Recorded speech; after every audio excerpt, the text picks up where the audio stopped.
Hi everyone, তো এখানে কিন্তু আমি সব জিনিসপত্র বার করে নিয়েছি আর রেডিও হয়ে গিয়েছি, কারণ আজকে একটু যাব আমি গোশালাতে ইস্কন মন্দিরে। আর এটা কিন্তু আজকে লাস্ট প্রদীপদান ছিল, সেই জন্য কিন্তু রেডি হয়ে আমি, আমার বর আর আমার ছেলে বার হয়ে পড়েছি। আমরা বাইকেই গিয়েছিলাম আর মারা কিন্তু আগেই চলে গিয়েছিল।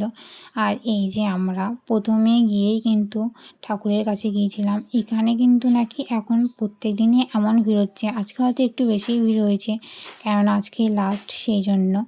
আর তারপরে কিন্তু চলে গিয়েছিলাম এখানে, কত সুন্দর করে প্রদীপ দিয়ে সাজিয়েছে দেখো। আমি কিন্তু আগের বছরে দুবার এসেছিলাম, এবছরে আসা হয়নি, আজকেই এসছি, আজকে লাস্ট প্রদীপদান সেই জন্য। আর আজকে লাস্ট প্রদীপদান সেই জন্য একটু প্রদীপদানও করে নিয়েছিলাম ভগবানের কাছে, কোনো দিন করিনি, এই প্রথমই আমি করছিলাম, মা আমাকে বলে দিয়েছিল আর তেমনভাবেই করেছিলাম। এখানে দেখো সবাই প্রদীপদান করছে, তারপরে কিন্তু আমরা এখানে প্রদীপ রেখে লাইন দিয়ে ভোগ খেতে চলে গিয়েছিলাম। এখানে কিন্তু সবাই মিলে ভোগও খেয়েছিলাম। তারপর কিন্তু মাকে বলে আমরা ওখান থেকে বার হয়ে গিয়েছিলাম, যেহেতু আমাদের একটু সাপুরি যেতে দরকার ছিল সেই জন্য। ভিডিওটা এই পর্যন্ত, ভালো লাগলে লাইক কমেন্ট শেয়ার করে দেবে। দেখা হচ্ছে অন্য কোনো ভিডিওতে, ততক্ষণ তোমরা সবাই সুস্থ থাকবে, বাই।